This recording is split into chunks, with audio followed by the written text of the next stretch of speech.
ইয়াদাল জালালি ওয়াল ইকরাম পাঠ করে পানিতে ফু দিয়ে সেই পানিটা বাড়ির চতুর্পাশে ছিটিয়ে দিলে কি হয় আপনি জানলে নিজেই অবাক হয়ে যাবেন। আমার প্রিয় ভাইরা, আমার প্রিয় মা বোনেরা, অনেকেই বলে হুজুর আমাকে ব্ল্যাক ম্যাজিক করতে চায়, আমাকে কুফরি কালাম করতে চায়, শত্রুতা করতে চায় মানুষ আমাদের সাথে।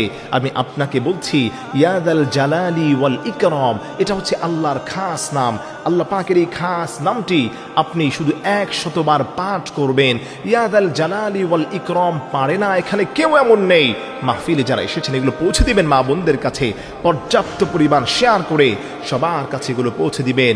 আল্লাহর কোনো গোলাম যদি 100 বার ইয়াদাল জালালি ওয়াল ইকরাম আল্লাহ পাকের এই খাস নামটি পাঠ করে পানির মধ্যে ফু দিয়ে ওই পানিটাকে তার বাড়ির চতুর্পাশে ছিটিয়ে দিতে পারে, আল্লাহ পাকের এই খাস নামের ওসিলায় ব্ল্যাক ম্যাজিক, কুফরি কালাম, শত্রুতা, অবাধ্যতা থেকে সমস্ত কিছুর বিপদ মুসিবত থেকে তার ওই বাড়িকে, ঘরওয়ালাকে আল্লাহ পাক হেফাজত করবেন তার এই খাস নামের ওসিলায়। সুবহানাল্লাহ পড়ে।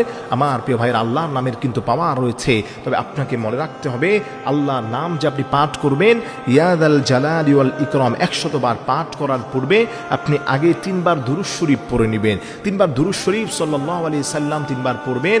এরপরে আপনি আয়াতুল কুরসি পাঠ করবেন। মান ক্বারা আয়াতাল কুরসি দুবরা কুল্লি সালাতিন মাকতুবা লাম ইয়ামনাহু মিন দুখুলিল জান্নাতি ইল্লাল মাউত। কেউ যদি এই সূরা, এই আয়াতুল কুরসিটাকে একবার শুধু পাঠ করতে পারে, ওই দিন সে ইন্তেকাল করলে আল্লাহ তাকে জান্নাতে প্রবেশ করবেন। সুবহানাল্লাহ পড়েন। এবং এই আয়াতটাকে, আয়াতুল কুরসিকে আল্লাহ তাবারক ওয়া তাআলা পবিত্র কোরআনের সর্বশ্রেষ্ঠ আয়াত বলা হয়, লিডার অফ দ্য কোরআন। এই কোরআনের সর্বশ্রেষ্ঠ আয়াত হচ্ছে এই আয়াতুল কুরসি। এই আয়াতুল কুরসিটাকে আপনি একবার পাঠ করবেন।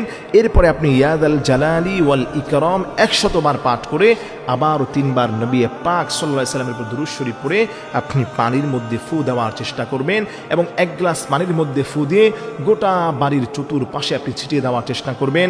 ব্ল্যাক ম্যাজিক, কুফরি কালাম, সাপ, টোনা, জাদু, বান, ব্ল্যাক ম্যাজিক, মানুষের হার কিসিমের বিপদ মুসিবত থেকে আল্লাহ আপনাকে, আপনার ঘরকে আল্লাহ পাক হেফাজত করবেন। আমার প্রিয় ভাইরা, আমার প্রিয় মা বোনেরা, আমি আবার রিপিট করছি, আপনি একটু আমার দিকে মনোযোগ বাড়ান। Attention please. জানেব আমি কোনো মনোযোগ দিয়েন না।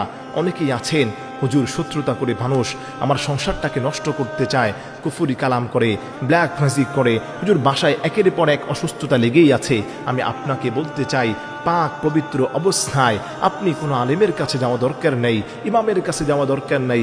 নিজের আমলটা নিজেই করেন। নিজে না পারলে আপনি ইমাম সাহেবের কাছে যাবেন। অবশ্যই আলেমুল আমাদের কাছে যাওয়া দরকার আছে, তবে এই আমলগুলো সহজ আমল, বেসিক আমল নিজেরাও আমরা করতে পারি। 3 বার আপনি সুন্দরভাবে নবী